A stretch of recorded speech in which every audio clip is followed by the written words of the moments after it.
கிருஷ்ணகிரி கூட்டுறவு சேவை மையம் கடந்த 6 மாதமாக மூடி இருப்பதை மக்கள் பயன்பாட்டிற்கு கொண்டுவர சமூக நுகர்வோர் நல பாதுகாப்பு சங்க மாநில பொதுச் செயலாளரும் மாவட்ட பொது விநியோக திட்ட ஆலோசனை குழு உறுப்பினருமான டாக்டர் சந்திரமோகன் கோரிக்கை.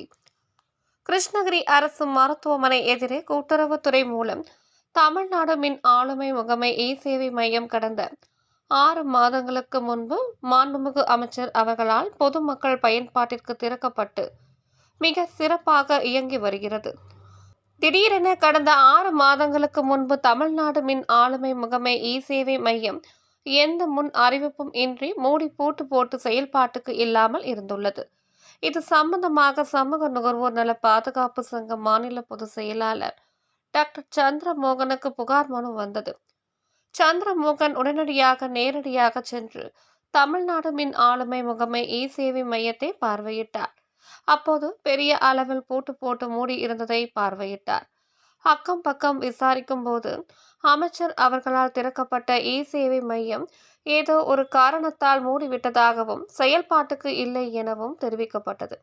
இந்த சேவை மையத்தால் கிருஷ்ணகிரி, புதுப்பேட்டை, பாப்பாரப்பட்டி, பூந்தோட்டம், காந்தி ரோடு போன்ற பகுதிகளில் இருந்தும் காவிரிப்பட்டினம், கிருஷ்ணகிரி, பர்கூர் போன்ற பொதுமக்களும் இந்த தமிழ்நாடு மின் ஆளுமை முகமை மூலமாக நியாய விலை கடை, ரேஷன் கடை, ஆதார் அட்டை, பான் கார்டு போன்றவற்றால் விண்ணப்பம் அளிப்பதும், பெயர் நீத்தல், சேர்த்தல், முகவரி மாற்றம் போன்ற குறைகளை சேவை மூலம் பலனடைந்தனர்.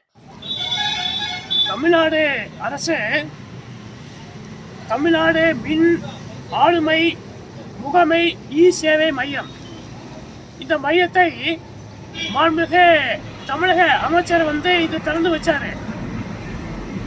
நல்லா போயிட்டு இருந்தது. கடந்த 6 மாதம் ஓடிட்டாராம்.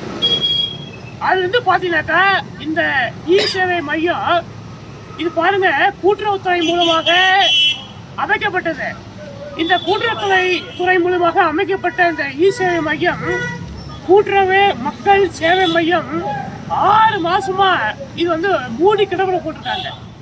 இது என்ன பண்ணுது, ஏற்கனவே இங்க பணிபுரிந்த அந்த நபர் ஓடிட்டாரு. இல்ல கூட்டுறவுத்துறையில நிறைய பணியாக இருக்கிறாங்க. அந்த கூட்டுறவுத்துறை பணியாக யாராவது ஒருத்தர் இங்க பணி நியமனம் செய்து இந்த சேவை மையத்தை மக்களுக்கு சேவை செய்வதற்கு கூட்டுறவுத்துறை செஞ்சிருக்கணும். அதை செய்யாம இதை கிடப்புல போட்டு உள்ள பாருங்க பூட்டிட்டாங்க. பெரிய திண்டுக்கல் பூட்டு, பெரிய பூட்டு பூட்டிட்டாங்க. இங்க பாத்தீங்கன்னாக்கா துணியெல்லாம் காய போடுறாங்க. உள்ள சுத்தம் இல்ல. இப்படியாக இந்த சேவை மையத்தை தொடங்கிட நான் மரியாதைக்குரிய மாவட்ட ஆட்சியர் அவர்களையும் மரியாதைக்குரிய கூட்டுறவுத்துறை மரியாதைக்குரிய பொது மேலாளர் முருகன் அவர்களையும் நான் சமூக நுகர்வோர் நல பாதுகாப்பு சங்கம் சார்பில் நான் கேட்டுக்கிறேன்.